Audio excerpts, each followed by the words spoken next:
ఇశ్రాయేలు 450 సంవత్సరాలు ఐగుప్తులో బానిసలుగా ఉన్నారు. బానిస బ్రతుకుల్లో వాళ్ళు మగ్గిపోతా ఉన్నారు. వీళ్ళని విడిపించడం కొరకు దేవుడు ఎవరిని పంపారు? ఎవరిని పంపారు? చెప్పాలి గట్టిగా. ఇశ్రాయేలు ప్రజలు విడిపించడానికి దేవుడు ఎవరు పంపాడు? మోషేను పంపాడు దేవుడు. మోషేకి ఏ స్థాయి ఇచ్చి పంపించాడు? ఇంజనీర్గా పంపాడా? డాక్టర్గా పంపాడా? చెప్పండి. లేకపోతే యాక్టర్గా పంపాడా? ఎట్ట పంపాడు? ఏ స్థాయిని మోషేకి దేవుడు ఇచ్చి పంపాడు? ఒక డాక్టర్గా పంపాడా? ఒక ఇంజనీర్గా పంపాడా? ఒక రాజుగా పంపాడా? ఒక సైనికుడు పంపాడు? ఎలా పంపాడు చెప్పాలి మీరు. గట్టిగా చెప్పండి. వెనకలో కూడా చెప్పాలి అందరూ. మోషేని ఒక ఇంజనీర్గా పంపాడా? డాక్టర్గా పంపాడా? నాయకుడిగా పంపాడా? సైనికుడిగా పంపాడా? ఎలా పంపాడు? ఒక దైవజనుడిగా దేవుడు పంపాడు. దేవుడికి స్తోత్రం కలుగునగాక. హల్లెలూయా. దేవుడు మోషేను ఒక దైవజనుడిగా అభిషేకించి తీర్చిదిద్ది దేవుడు ఇశ్రాయేలు విడిపించడానికి దేవుడు పంపాడు. మరి దైవజనుడి ఇశ్రాయేలు విడిపించడానికి ఎలా పంపాడో నిన్ను కూడా లోకం అనే బంధకాలను చూడిపించిన సేవకుని పంపాడుగా. సేవకుని విలువ నీకు అర్థమైంది ఈరోజు? సేవకుని విలువ అర్థమైందా? క్రైస్తవ పాలెల్లో దయచేసి ఒక మాట గమనించండి. బఫూన్ కంటే హీనంగా, జోకర్ కంటే హీనంగా సేవకుల మీద జోకులు వేసే వాళ్ళు ఉంటారు. సేవకుడు బఫూన్ కాదు. మీ పిల్లల ముందు మీ సేవకుడిని ఒక బఫూన్గా క్రియేట్ చేసి మాట్లాడొద్దు దయచేసి. మీరు మీ పిల్లల ముందు అలా మాట్లాడితే మీ పిల్లలు కూడా సేవకుడిని ఎగతాళి చేసి మాట్లాడతారు, చులకన చేసి మాట్లాడతారు. ఈరోజు ప్రజలకి దైవజనుడి గురించి విలువ అర్థం కావట్లేదు. దేవుడు నన్ను సేవకుడిగా పంపాడు. దేవుని సేవ కొరకు నా వారిని, నా కుటుంబాన్ని, నా సౌకర్యాన్ని, నా చదువుని, నాకున్న ఆధిక్యతలు మొత్తం విడిచి యేసు కొరకు తెలియని ప్రాంతమైన ఇదిగో ఈ గుంటూరు జిల్లాలో దేవుడు నిలబెడితే దేవుడిని అడిగా, ప్రభా ఈ ప్రాంతంలో సేవ చేయలేకపోతున్నాను, నా వల్ల కాదని. ఈ ప్రాంతానికి వచ్చి దాదాపు 14 సంవత్సరాలు అవుతుంది. అంతకంటే మునుపు ఒక 6-7 సంవత్సరాలు సేవలో కొనసాగించబడుతూనే ఉన్నాను. కానీ సంపూర్ణ సేవా దర్శనం కలిగి దేవుడి ప్రాంతం పంపాడు. దాదాపు 14 సంవత్సరాలు, ప్రారంభ 2-3 సంవత్సరాల వ్యవధిలో నేను దండం పెట్టా, గుంటూరు జిల్లాలో నేను సేవ చేయలేను, నాకు ఇక్కడ ఎవ్వరు తెలియదు, నా వల్ల అయితే కాదని దేవుని దగ్గర ఏడిస్తే దేవుడు అన్నాడు, ఈ ప్రాంతాలకు నువ్వు అవసరం. దేవుడికి స్తోత్రం కలుగునగాక. హల్లెలూయా, హల్లెలూయా. నా వివాహ విషయమై మా తల్లిదండ్రులతో మాట్లాడడానికి వెళ్తే అక్కడెక్కడో సేవ చేయడం ఎందుకు, 10 లక్షలు నీ చేతుల్లో పెడతా, స్థలం చూపిస్తా, ఇక్కడ కట్టుకొని చెయ్యి. ఎక్కడ మా ఊరిలో ఒక స్థలం చూపిస్తా, 10 లక్షలు నీ చేతుల్లో పెడతా, 10 లక్షలు నీ చేతుల్లో పెడతా, మందిరం కట్టుకో, ఏడు సేవ చేయి. అనుకున్న చోట చేసేది కాదు సేవ, దేవుని నడిపింపులో ఏర్పాటులో నిలిచి చేసేది సేవ. దేవుడికి స్తోత్రం కలుగునుగాక. ఈ ప్రాంతం విడిచాలమంటే నిర్దాక్షిణ్యం వెళ్ళిపోవాల్సిందే, కట్టుబట్టలతో వెళ్ళిపోవాల్సిందే. ఈరోజు నన్ను నా తల్లిదండ్రుల కంటే ఎక్కువగా ప్రేమించే సంఘ విశ్వాసులు దేవుడు నాకు ఇచ్చాడు. దేవుడికి స్తోత్రం కలుగునగాక. నా తల్లిదండ్రులు కూడా అంతగా ఆలోచించరేమో, నా కోసం అంతగా ఆలోచించే విశ్వాసుల్ని, కుటుంబాన్ని దేవుడు నాకు ఇచ్చాడు. కారణం ఏంటంటే యేసు కొరకు నా కుటుంబాన్ని విడిచిపెట్టాను, యేసు కొరకు నా సమస్తాన్ని విడిచిపెట్టాను, సౌఖ్యాలు విడిచిపెట్టాను. ఒకవేళ నాకు డిగ్రీ క్వాలిఫైడ్ ఈ సర్టిఫికేట్లు ఉంటే ఎక్కడ ఉద్యోగం చేయాలని ఆలోచన వస్తాయని ఆ డిగ్రీ క్వాలిఫైడ్ సర్టిఫికేట్స్ కాలేజీలో వదిలిపెట్టేసి వచ్చేసాను. ముట్టుకోలే వాడి వైపు, ఉన్న ఖర్చు లేనిపోయిన ఆలోచనలు వస్తాయని. ఆధారం యేసు ప్రభువే. దేవుడికి స్తోత్రం కలుగునగాక. హల్లెలూయా. దైవజనుని గురించిన విలువ నీకు అర్థం అవ్వాలి బిడ్డ. ఈరోజు సేవకుణ్ణి చాలా చులకన చేసి మాట్లాడే వాళ్ళు ఉన్నారు, చాలా చులకనగా ఆలోచించే వాళ్ళు ఉన్నారు. మీకు దండం పెట్టి చెప్తున్నాను, మీ జీవితంలో ఎప్పుడు కూడా సేవకుణ్ణి చులకనగా చూడొద్దు. అది శాపం, అది నీకు కీడు, అది నీకు మేలు కాదు. వాక్యాన్ని ఆనబెట్టి చెప్తున్నాను, వాక్యం ఆధారం చేసుకుని మాట్లాడుతున్నాను, అది నీకు ప్రయోజనం కాదు. రాజుల 2వ పుస్తకం 4వ అధ్యాయం 9వ వచనంలో ఒక భర్త ఒక తల్లిని అడుగుతున్నాడు, తన భార్యను అడుగుతున్నాడు, అమ్మా ఏంది ఎవరు మన ఇంటికి ఎవరో పాస్టర్ వచ్చిపోతున్నారంట, నీ మీద నాకు డౌట్ లేదు, అనుమానం లేదు, అసలు నీ మీద డౌట్ లేదు, కానీ లేనిపోని పుక్కర్లు వినపడుతున్నాయి నాకు అన్నట్టుగా మాట్లాడితే ఆ తల్లి అంటది, అయ్యా మన ఇంటికి వచ్చే దైవజనులు కారుల మీద వచ్చే దైవజనుడు అందా? మన ఇంటికి వచ్చే దైవజనుడు కాస్ట్లీ దైవజనుడు అందా? మన ఇంటికి వచ్చే దైవజనులు అల్లాటప్ప దైవ సేవకుడు కాదు, కోట్లు సూట్లు బూట్లు వేసుకొని తిరిగే సేవకుడు అందా? ఏమంది? సేవకుడు విలువిచ్చేది కోటు బూటు సూటు కాదు, లేకపోతే తిరిగే వాహనం కాదు, ఉన్న సంఘం కాదు, భక్తి కలిగిన దైవజనుడు. దేవుడికి స్తోత్రం కలుగునుగాక. మన ఇంటికి వచ్చే సేవకుడు ఎవరు తెలుసా? అయ్యో బాబు 2000 సంఘం తెలుసా ఆయనకి, 3000 మంది సంఘం తెలుసా? ఇది దైవజనుడి కొలత కాదు. దైవజనుడి విలువ గౌరవం ఎక్కడుంది అంటే మేము కలిగి ఉన్న దైవ భక్తిలో ఉంది. దేవుడికి స్తోత్రం కలుగునుగాక. ఆ తల్లి అంటుంది, భక్తి కలిగిన దైవజనుడు. ఆ తల్లికి సేవకుడు గురించిన ప్రత్యక్షత ఉంది. సంగమా, నీ దైవజనుడు గురించిన ప్రత్యక్షత నీకు ఉంటే నువ్వు ఖచ్చితంగా దైవికంగా ఆలోచించి సేవకుని గౌరవిస్తావు, సేవకుని విలువను తగ్గించవు, సేవకుని ఎప్పుడు కూడా కించపరచవు, సేవకుడు ఎప్పుడు కూడా తోలనాడో మా బాబాయే కదా, మా పెద్దనానే కదా, మా చిన్నానే కదా, లేకపోతే మా ఇంట్లో వాడే కదా, లేకపోతే మా ఇంటి పెట్టోడే కదా, మా చుట్టమే కదా, లేకపోతే ఈయనే కదా, ఆయనే కదా. కాదు కాదు కాదు కాదు కాదు కాదు. జీవం కలిగిన దేవుని ప్రతినిధి. గట్టిగా చపలు కొడుతూ స్తోత్రం చెప్పండి. హల్లెలూయా. ఒక దైవజనుడు విలువ ఇశ్రాయేలు ప్రజలకు అర్థమైంది. మొదటి సాముయేలు పుస్తకం 7వ అధ్యాయం 13వ వచనం ప్రకారం మీరు చూస్తే బైబిల్లో రాయబడి మాట, సాముయేలు ఉన్న దినములంతటా దేవుని హస్తమట ఫిలిష్తీయులకు విరోధంగా నిలబడింది. ఒక దైవజనుడు మన ప్రాంతంలో ఉండడం, ఒక దైవజనుడు మన ప్రాంతం కొరకు చేతులు ఎత్తడం, ఒక దైవజనుడు మన కోసం కన్నీరు కార్చడం మనకి జయము, మనకి ఆశీర్వాదము, మనకు మేలు. గట్టిగా చప్పలు కొడుతూ స్తోత్రం చెప్పు. హల్లెలూయా. ఏలు చూరుకే వెళ్ళవలసి వచ్చినా నిన్ను గూర్చి పాడుచు నే వెళ్ళేదా. మీదేనా ఏలుచూరు? ఆ ఊరు ఎక్కడదని చూస్తున్నారు మీరు? మీరు ఉంది ఆ ఊరే. అర్థమైంది? ఏ ఊరు ఇది? ఏలుచూరేనా? ఈ ఊరు భారం ఎవరికి ఉండాలా? నాకంటే ఎక్కువ నీకు ఉండాలి. ఇవి ఒక్కరోజు ఉంటుంది నాకు భారం. నేను ఈ వేదిక మీద నిలబడినంత వరకు, ఈ దేవుని నిలబడినంత వరకు భారం ఉంటుంది. తర్వాత భారం అంతా నువ్వు మోయాల్సిందే. ఎక్కడున్నావు నువ్వు? ఏ ఊరు కోడలకు వచ్చావమ్మా? అమ్మ, ఏ ఊరు కోడలకు వచ్చావు? ఏలుచూరికేగా. ఏ ఊరు కల్లుడిగా వచ్చావు? ఏలుచూరికేగా. ఏలుచూరికి సంబంధం ఉందిగా నీకు, కనుక దాని గురించి లెక్క దేవుడిని అడుగుతాడుగా. నాతో కలిసి పాడతారా? ఏలుచూరుకే వెళ్ళవలసి వచ్చినా నిన్ను గూర్చి పాడుచు నే వెళ్ళేదా. ఏలుచూరుకే వెళ్ళవలసి వచ్చినా నిన్ను గూర్చి పాడుచు నే వెళ్ళేదా. నీవు సెలవిస్తే ఏలుచూరును యేసుపురముగా మార్చెదా. సెలవిస్తే ఏలుచూరును యేసుపురముగా మార్చెదా. హల్లెలూయా. ఏ పురంగా మార్చాలి నువ్వు? యేసుపురంగా మారాలి ఇది. ఆమేన్. హల్లెలూయా. అందుకనే ఈ ఊర్లో పనిచేసే సంఘాలన్నిటికీ వందనాలు చెప్పింది.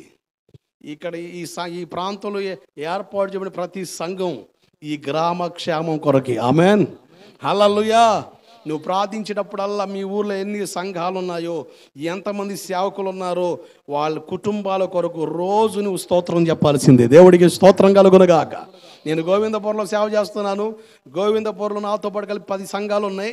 10 సంఘాల సేవకుల గురించి ప్రతి ఉపవాస ప్రార్థనలో, ప్రతి విజ్ఞాపన కోటంలో, ప్రతి స్తోత్ర ప్రార్థనలో చేతులెత్తి స్తోత్రం చెబుతా. కారణం ఏంటంటే నా గోవిందపురం యేసయ్య పాదాల చెంత చేరాలి. దేవుడికి స్తోత్రం కలుగునుగాక. హల్లెలూయా. యేసుకు సొంతం అవ్వాలి. అసలు ఈ ఊరు మొత్తం మారి అసలు ఎన్ని మందిరాలు ఉంటే అన్ని మందిరాలు పోతే అసలు మందిరాలు సరిపోతాయండి? సరిపోతాయా? చాలా. నాకు ఒక భారం ఉంది మా ఊరి కోసం. వేసవకాలంలో ప్రశాంతంగా ఊరు బయట పొలాలు శుభ్రం బాగు చేయించి గుడారం లాగేసి వేసి ఈ ఈ కూలర్లు వేసి నీటికి ఏర్పాటు చేసి 10 సంఘాల సేవకుడు ఈ వేదిక మీద కూర్చొని విశ్వాసులు అందరూ పోగు చేసి మా ఊరి కోసం ఎడితే బాగుంటుంది అనిపిస్తుంది నాకు. ఎందుకంటే నన్ను లెక్క అడుగుతాడు గోవిందపురం గురించి, నేను లెక్క చెప్పాలి. దేశం గురించి తర్వాత సంగతి, మొదలు నేనున్న ప్రాంతం గురించి దేవుడు లెక్క అడుగుతాడుగా. ఈ ప్రాంతాన్ని యేసుకు పట్టుకోగలిగితే, యేసుకు అప్పగించగలిగితే, నేను అంటాను మా గోవిందపురంలో అన్యులందరూ మారి అన్ని కులాల నుంచి వస్తారు సంఘానికి. ఏముంది, క్రిస్టియన్ కాలనీ కానీ ఎంఎల్ నుంచి వస్తారు, అలాగే బీసీ కాలనీ నుంచి వస్తారు, అలాగే ఓసీ, అన్ని కులాల వాళ్ళు కలుపుతారు.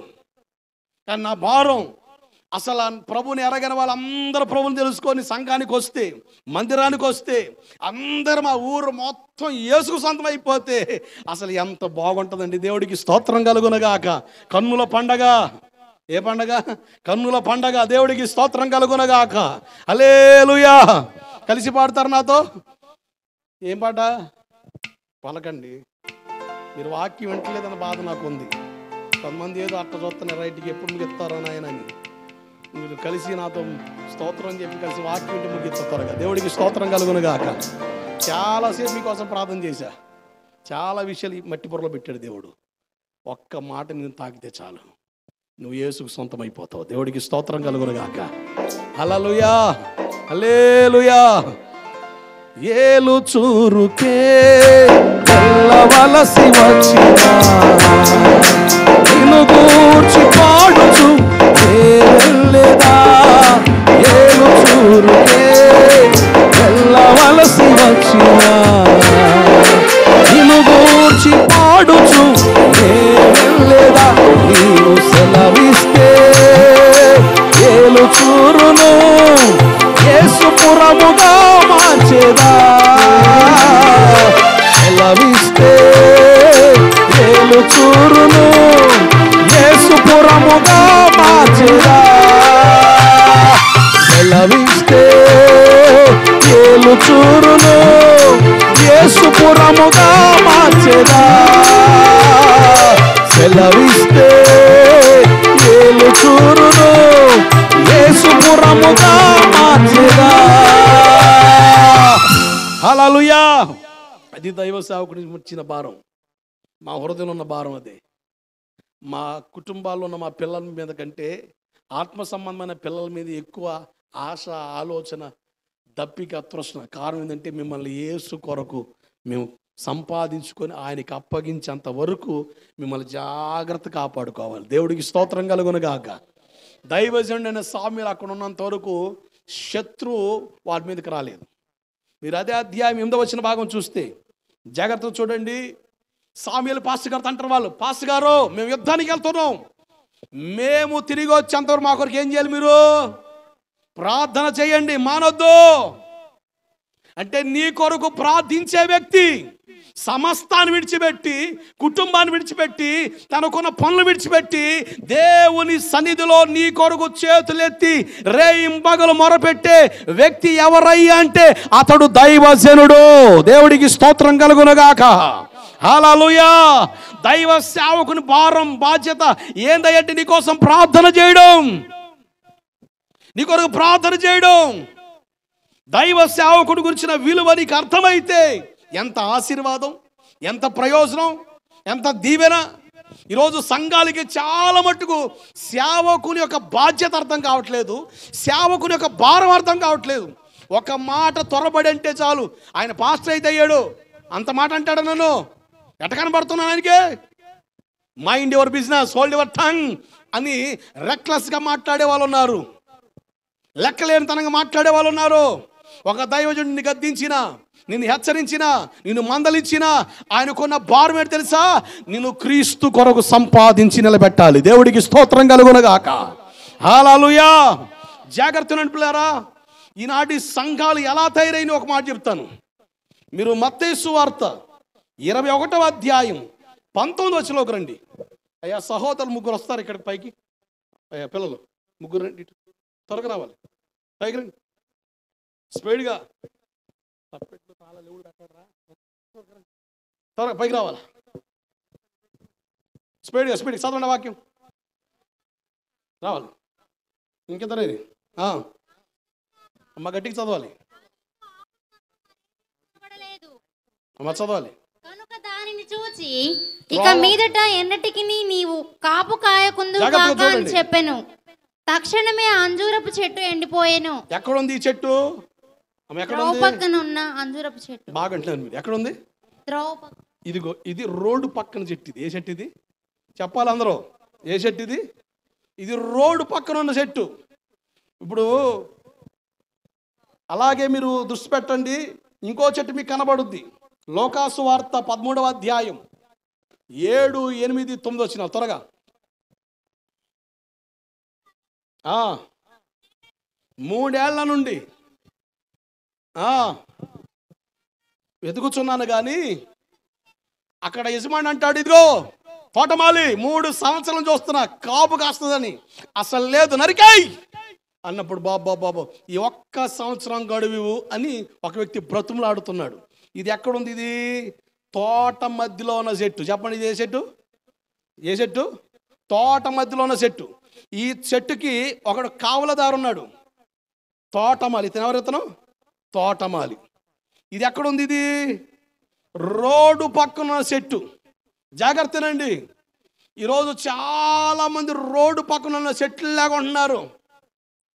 ఈరోజు సేవకుండి దేవుడు ఎందుకు నీ కొరకు ఏర్పాటు చేస్తారో తెలుసా? మీరు జాగ్రత్తనండి. రోడ్డు పక్కన ఉన్న చెట్టు కోసం ఆలన పాలన చూసేవాడు ఎవడు లేడు. ఉన్నాడా? కాయలు కనబడితే కోసుకొని తినేవాడు కానీ టైం నీళ్ళు పోసేవాడు ఉంటాడా? ఎవరన్నా రే ఎందుకు అవుతారా? అది నీదా నాది కాదనుకో, నమస్కో కోసుకొని తింటాడు. రే ఎండిపోతుంది నీళ్ళు పోయిరా, అది నాదా అంటాడు వీడు. అంటే కాయలుంటే కోసుకొని తింటాడు కానీ అది ఎండిపోతున్నా, రాలిపోతున్నా, ఉడిగిపోతున్నా, నలిగిపోతున్నా, అరే చెట్టు కొమ్మలు బాగా సాగి నరుకుతాం, చెక్కుతాం అన్న ఆలోచన చేసేవాడు ఎవడు లేడు. జాగ్రత్తనండి, నీ కాడ కాయలున్నంత వరకు నీ కోసుకొని తినేవాడే. పాస్టర్ గారు నేను ఏ చర్చికి వెళ్తలేదు, మీ వాక్యం విన్నాను పాస్టర్ గారు, దక్షిణ భాగం నా కాడ ఉంది. అరే ఉత్తర భాగం ఏమైంది రా సామె? దక్షిణ భాగం నా కాడ ఉంది, వచ్చి తీసుకెళ్ళిపోడంటే నాకేమని వచ్చేస్తాడు పాస్టర్ గారు. కాయలు ఉన్నంత వరకు దురుతాడు. ఒక రోజున రోగం వచ్చి, బాధ వచ్చి, కష్టం వచ్చి, ఇబ్బంది వచ్చి నలిగిపోతున్నప్పుడు అయ్యగారు బాగలేదు అయ్యగారు. అమ్మో నేను కోటలు పోతున్నా కానీ నేను చాలా దూరంలో ఉన్నాయా. మరి అప్పుడు అయ్యగారు దశంభాగం తీసా, అమ్మా వందనాలమ్మా మీటింగ్ బయలుదేరని వెళ్తున్నాను. అయ్యగారు ఇప్పుడే దశంభాగం తీసి వస్తాను మీటింగ్ ఏమైపోయింది అయ్యా? అయిపోయింది, వెళ్ళిపోతాడు. ఆ రోడ్డు పక్కన చెట్టు కోసం ఆలనా పాలన ఎవడు చూసేది లేదు. జాగ్రత్త. సంఘాల్లోకి వెళ్ళినప్పుడు దైవ సేవకుడితో అనుసంధానం కలిగి బ్రతకండి. దేవుడికి స్తోత్రం కలుగునుగాక. కొంతమంది వెళ్ళడం లేటు, పిల్ల జల్ల మొత్తం వేసుకొని పోతారు. ఇక సగం ఇంటిని సర్దుకొని పోతారు. కూర్చో ఇది ప్యాకెట్ తీసుకో, కూర్చో ఇది నీళ్ళు పంట తాగు, కూర్చో పెద్ద నాన్నగారు కూర్చోబెట్టు, అయిపోయింది. ఇంకంతే. పాస్టర్ గారు మేనలో ఎగిరిపోద్ది. ఏ చర్చికి వెళ్తున్నామంటే నేను పెద్ద చర్చికి వెళ్తానండి, మా పాస్టర్ పెద్దయ్య గారండి. నువ్వు తెలుసా? తెలియదు. నీ బాధలు తెలుసా? తెలియవు. జాగ్రత్త. సంఘానికి వెళ్ళే ప్రతి విశ్వాసి దైవజనుడితో అనుసంధానం కలిగి బ్రతకాలి. దేవుడికి స్తోత్రం కలుగునగాక. నీ ప్రతి అక్కర, నీ ప్రతి సమస్య దైవ సేవకుడు తెలియనట్లుగా సేవకుడితో అనుసంధానం కలిగి బ్రతకగలిగితే, ఉండగలిగితే, సేవకుడిని కొరకు ఎలాగైతే ఇదిగో తోట మధ్యలో ఉంది చెట్టు, ఈ చెట్టు మీదకి దేవుని ఉగ్రత రావాలి, దేవుని కోపం రావాలి. ఈ తోట మరి బ్రతులాడుతూ అయ్యా ఒక్క సంవత్సరం గడువని నీ మీద ఉగ్రత రాకుండా, నీ మీద కీడు రాకుండా, నీ మీద శాపం రాకుండా అడ్డుకునే వ్యక్తే దైవ సేవకుడు. గట్టిగా చపలు కొడుతూ స్తోత్రం చెప్పు. హల్లెలూయా. ఇంతకు నీకు సేవకుడు ఉన్నాడా? నీకు కన్నీరు కార్చే సేవకుడు ఉన్నాడా? ఎందుకు ఈ మాట చెప్తాను తెలుసా? కొంతమంది వారానికి వచ్చి ఒక చర్చికి వెళ్తారు, సిటీలో ఈ పోకడు ఉంది, పల్లెటూరులో తక్కువగానే వారానికి వచ్చి ఒక చర్చికి వెళ్తారు, లేకపోతే నెలకు ఒక చర్చికి పోతారు. నేనంట అట్లా చేయకండి. ఒక మొక్కను తీసి ఇక్కడ కాదు ఇంకో చోట నాటావు, అక్కడ కాదు ఇంకో చోట, అది బతుకుద్దా సత్తదా? అమ్మ చెప్పాలా, బతుకుద్దా సత్తదా? నాట్లకి వెళ్తారుగా మీరు, పొలం పనులు చేస్తారుగా, ఇంట్లో చెట్లు ఉన్నాయిగా, ఒక చోట నాటిన మొక్కను పీకి ఇంకో చోట అటు పెడుతున్నాను, బతుకుద్దా సత్తదా? చెప్పాలి గట్టిగా, సత్తదే. ఆత్మీయ జీవితంలో కూడా తండ్రి చేత నాటబడిన మొక్క వలె లోతుగా వేరుపారి నువ్వు సంతృప్తి కలిగి ఆశీర్వదింపబడుదువు గాక. ఆమేన్ చెప్పండి. హల్లెలూయా. రోడ్డు పక్కన ఉన్న చెట్టు, కరోనా తర్వాత అందరూ యూట్యూబ్లో వాక్యం వింటున్నారు, ఆన్లైన్లో వాక్యం వింటున్నారు, ఆన్లైన్లో చర్చిలకు రావట్లే. సిటీల్లో ఇది పెద్ద గోల అయిపోయింది. కొన్ని సంఘాలు సేవకులయ్యా చర్చి మానుకున్నారయ్యా, రావట్లేదయ్యా. ఎందుకు రావట్లేదమంటే మేము ఆన్లైన్లో వాక్యం విన్నామండి. ఏ ఆన్లైన్లో? ఆన్లైన్లో వాక్యం విన్నామండి. ఇక చర్చికి వచ్చి పని లేదు, కమ్మకి ఇంటికాడ కూర్చుంటే అసలు ఫోన్ ఓపెన్ చేస్తే పెద్ద పెద్ద సేవకుల ఆ మీటింగులు ప్రార్థనలు లైన్గా వచ్చేస్తుంటాయి. ఆ ఆన్లైన్లో మేము ఉంటున్నామండి. జాగ్రత్తనండి. హెబ్రీ పత్రిక 4:2 చూడండి ఒకసారి. హెబ్రీ పత్రిక 4:2 త్వరగా. హెబ్రీయులకు రాసిన పత్రిక 4:2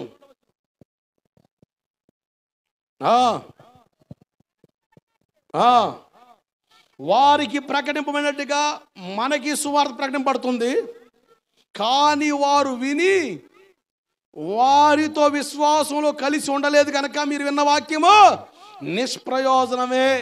ఇంటికాడ లైవ్ వస్తుంటారు, టీవీలో కానీ ఫోన్లో కానీ, అక్క అటు పెట్టుద్ది, కూరగాయలు పక్కన పెట్టుద్ది, ఇక చూసుకో కత్తి పెడితే కొత్త వాక్యం ఉంటుంది.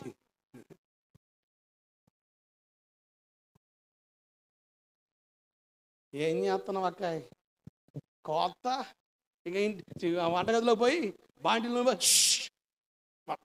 అయ్యగారు వాక్యం,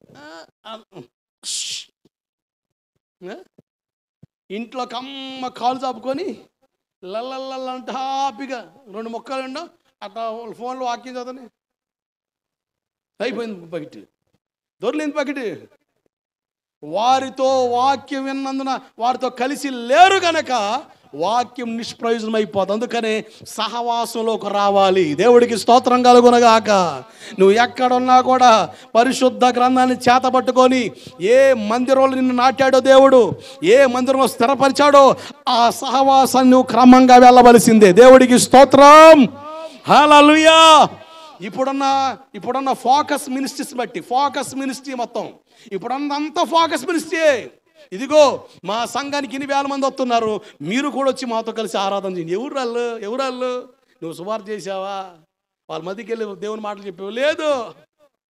పక్క సంఘాలకి వెళ్ళేవాళ్ళు, ఆ పాస్టర్ గారిని అడిగిన వాళ్ళు, ఆ పాస్టర్ గారికి అసలు కొంతమంది చర్చికి వెళ్తారు కానీ ఇష్టం ఉండదు, తప్పకి వెళ్తుంటారు. దొరికితే జంపు, ఏదో తప్పని పోతారు, పోయి అట్ట బలవంత కూర్చుంటారు.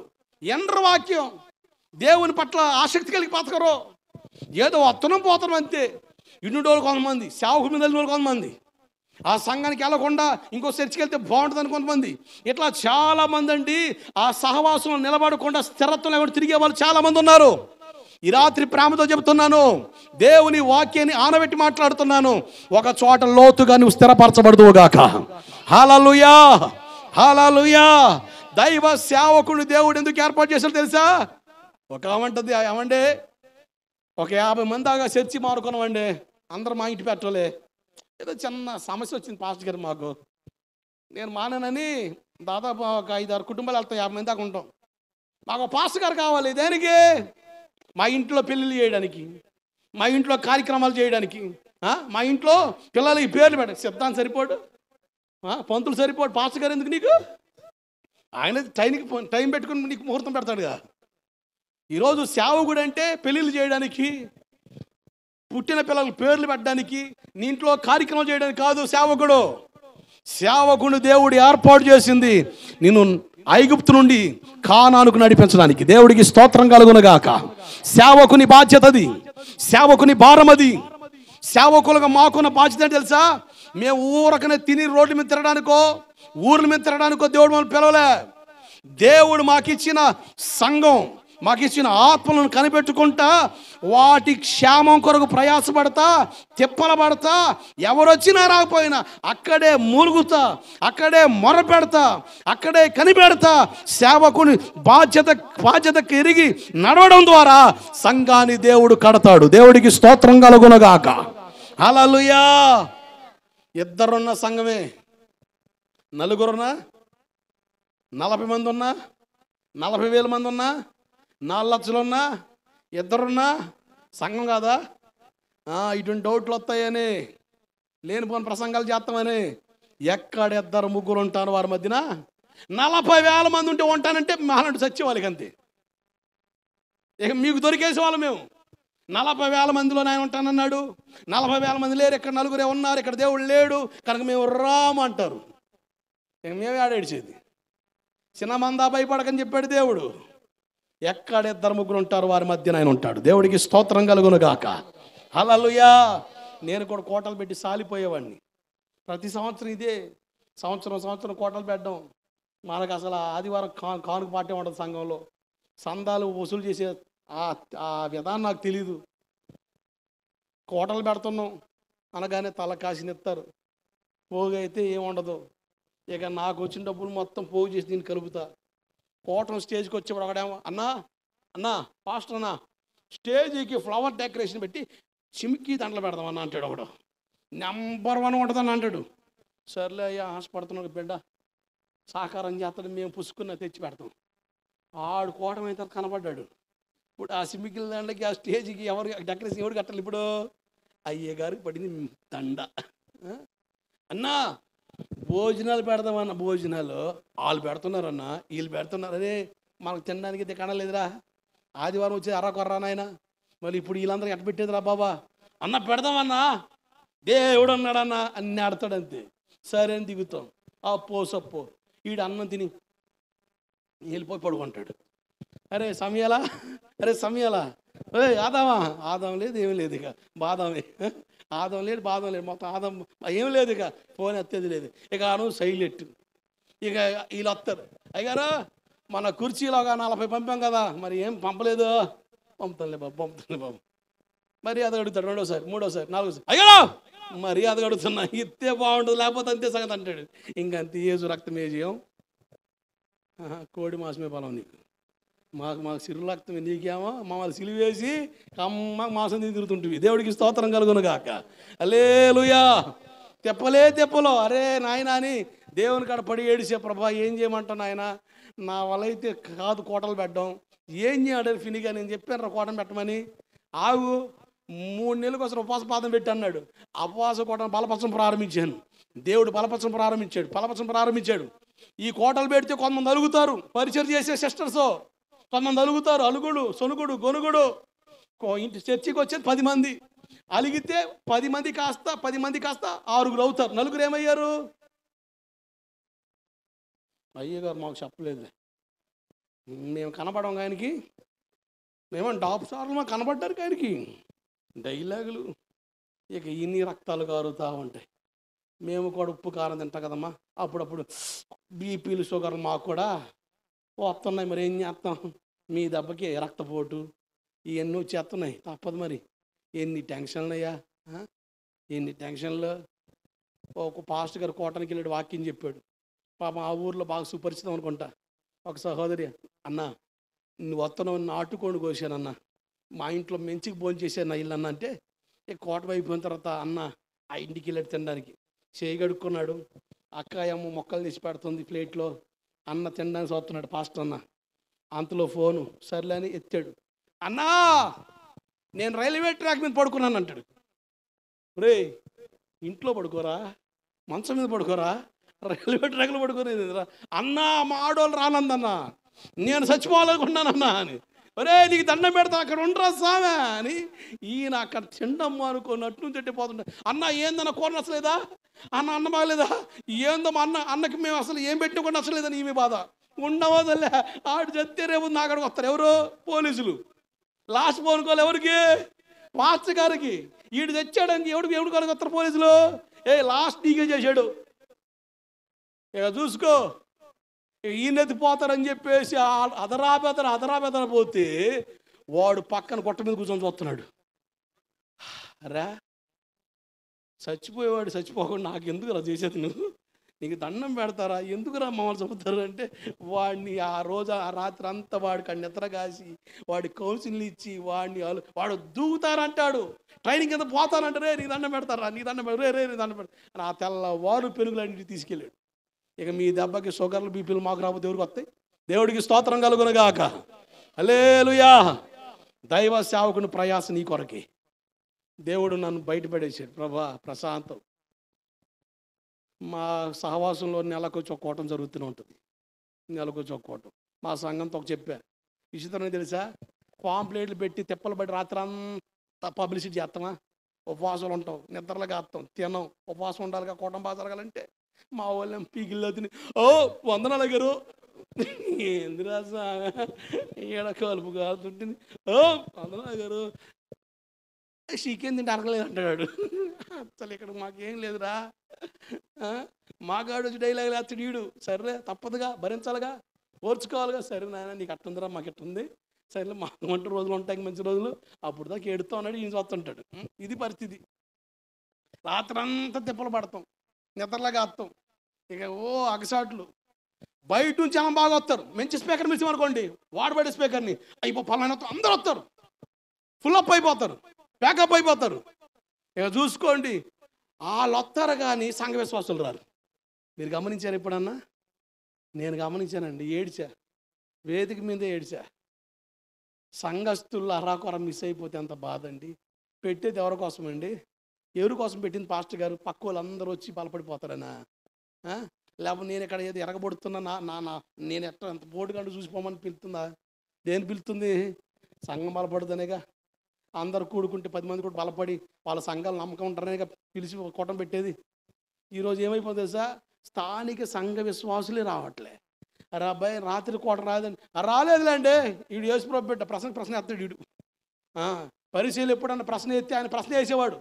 వీడు యేసుప్రభు బిడ్డ అండి, అరే కోటానికి రాలేదండి రా అబ్బాయి అంటే పొద్దున అడిగామనుకోండి, రాలేదులేండి అంటాడు వీడు. ఓరి అంత సింపుల్గా చెప్పేవరా? నిద్రలు కాసింది, తిప్పలు పడింది, దేనికి రాయ్యా? వర్షం పడితే ఒక రోజు ఆపి మళ్ళీ ఆ పాతకని ఇంకో రోజు పెట్టి పోగు చేసి ఖర్చు పెట్టి తిప్పలు పడింది దేనికి రాయ్యా? నీకోసం కాదంటే ఈసారి వస్తలేండి, అయిపోయి సింపుల్ అయిపోయాడు. సంఘం రావట్లేదు, అందుకని మా సంగతి చెప్పిన ఎవడు రాడు చర్చిలోకి, మన కోటలకు ఎవరు రారు బయట నుంచి. మీరు రావాల్సిందే, మీరు వచ్చి బలపడాల్సిందే. మీ కొరకే నేను తిప్పలు పడింది 7 రోజులు కోటలేదు, 30 రోజులైనా నెలకు ఒకసారి మీ కొరకి మీరు బలపడాలి అని మొదలుపెట్టా. ఎప్పుడైతే అలా మొదలుపెట్టానో సంఘంలో నూతన ఆత్మలు చేర్చడం ప్రారంభించబడ్డాయి. దేవుడికి స్తోత్రం కలుగునుగాక. సంఘం విస్తరించడం ప్రారంభించబడింది. హల్లెలూయా, హల్లెలూయా. ఇప్పుడు కూడా మా కోటలకి ఈ మధ్య కాలంలో సేవకులు, బయట సేవకులు పిలుస్తున్నా కోటలకి. ఇదిగో అయ్యగారు కొంతమంది వచ్చారు అక్కడికి. ఈ మధ్య కాలం పిలుస్తుంది, అంతకుముందు లేదు. నేను ఒక్కడే ఉంటా, ఎవరు ఉండరు, నేను ఒక్కడనే, సంఘమే అంతే. బహిరం కోటమైనా చర్చిలోనే మేమే ఉండేది. సంఘం బలపడాలా. స్థానిక సంఘ బిడ్డలు చెబుతాను, నువ్వు బలపడాలి, నువ్వు కట్టబడాలి, నువ్వు నిలబడాలి, నువ్వు స్థిరపడాలి. దాని కొరకే దేవుడు సేవకుని బలపరిచి ఇంత ప్రయాస. దేవుడికి స్తోత్రం కలుగునుగాక. అది నువ్వు గ్రహించి నడిచావా? నువ్వు బలపడ్డావా? నువ్వు రేపబడ్డావా? నువ్వు నింపబడ్డావా? ఈ సంవత్సరం కోటాల్లో నువ్వు ఒక్క వ్యక్తి బలపడి నిలబడితే సేవకుడికి చాలు. కన్నీళ్ళు మిగులుతున్నాయి కోటలను బట్టి, కష్టం మిగిలిపోతుంది అంతే. ప్రయాస తప్ప ప్రతిఫలం కనబడతేమన్న బాధ సేవకుని హృదయంలో మిగలకూడదు. దేవుడు నిన్ను కట్టునుగాక. దేవునికి స్తోత్రం చెప్తారా? దేవుడు నిన్ను కట్టునుగాక, దేవుడు నిన్ను కట్టునుగాక.